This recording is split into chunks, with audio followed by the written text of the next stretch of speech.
દક્ષિણ ભારતના કેટલાક વિસ્તારોમાં ચક્રવાત ફાંગલની અસર શરૂ થઈ ચૂકી છે અને જેને લઈ હવે તમિલનાડુના ચેન્નઈ અને પુડુચેરીના કેટલાક વિસ્તારોમાં ભારે વરસાદ વરસી રહ્યો છે।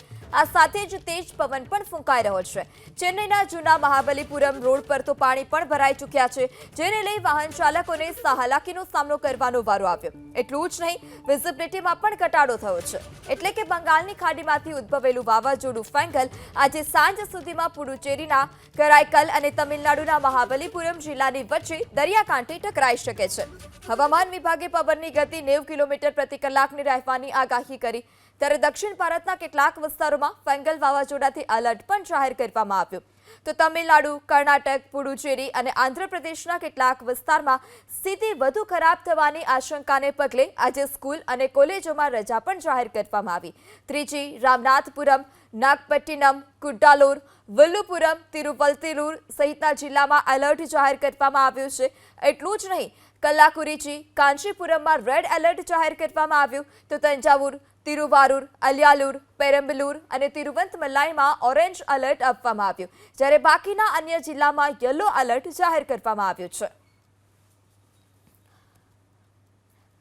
તમારા સહયોગી ઝિલન પાસેથી વિંડીના માધ્યમથી સમજીએ કે હાલ અત્યારે વાવાઝોડાની શું પરિસ્થિતિ છે। જી ઝિલન, હાલ અત્યારે વાવાઝોડું ક્યાં પહોંચ્યું છે અને કયા કયા વિસ્તારમાં તેની અસર જોવા મળી રહી છે દક્ષિણ ભારતમાં?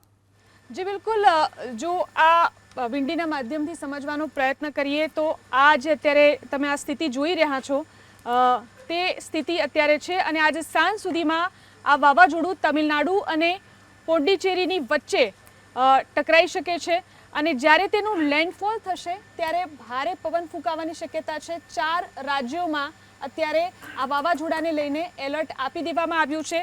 આ સ્થિતિ જે અત્યારે આપણને જોવા મળી રહી છે વિંડીના માધ્યમથી આપણે આ જે સ્થિતિ અત્યારે જોઈ રહ્યા છીએ તે ચેન્નઈ અને પોંડુચેરીની વચ્ચે, પુડુચેરી અને ચેન્નઈની વચ્ચે આ સ્થિતિ છે અને તેના કારણે જ્યારે આજે સાંજે જે લેન્ડફોલ થશે તે સમયે પણ ભારે પવન ફૂંકાઈ શકે છે અને આ વિસ્તારો 4 રાજ્યોની અંદર તેની અસર જોવા મળી શકે છે। ચારેય રાજ્યોની અંદર અત્યારે દરિયાકાંઠાના વિસ્તારોમાં એલર્ટ આપી દેવામાં આવ્યું છે। આ સાથે જ ભારે પવન ફૂંકાઈ શકે છે, ભારે વરસાદ પણ થઈ શકે છે। સ્કૂલ અને કોલેજોની અંદર પણ રજા જાહેર કરી દેવામાં આવી છે, એટલે કે આ ફેંગલ વાવાઝોડાની અસર તો વર્તાવાની શરૂ થઈ જ ચૂકી છે, તેના કારણે અહીં વિઝિબિલિટી પણ ડાઉન થઈ ચૂકી છે અને આ ચારેય રાજ્યોમાં ખાસ કરીને એલર્ટ આપી દેવામાં આવ્યું છે। ખાસ કરીને આજે સાંજે લેન્ડફોલ થઈ શકે છે, તે તમિલનાડુ અને પુડુચેરીની વચ્ચે દરિયાકાંઠાના વિસ્તારોમાં તે ટકરાઈ શકે છે અને તે વખતે 80 થી 90 કિલોમીટર પ્રતિ કલાકની ઝડપે પવન ફૂંકાઈ શકે છે। જી પૃથા। જી ઝિલન, સમગ્ર માહિતી બદલ આભાર। તો ફેંગલ વાવાઝોડાની અસરને પગલે અત્યારથી જ દક્ષિણ ભારતમાં તેની અસર જોવા મળી રહી છે। દરિયાકાંઠાના વિસ્તારમાં ભારે પવન સાથે વરસાદ જોવા મળી રહ્યો છે, દરિયામાં કરંટ પણ જોવા મળ્યો અને નીચાણવાળા વિસ્તારના લોકોને સલામત સ્થળે ખસેડવામાં આવ્યા છે।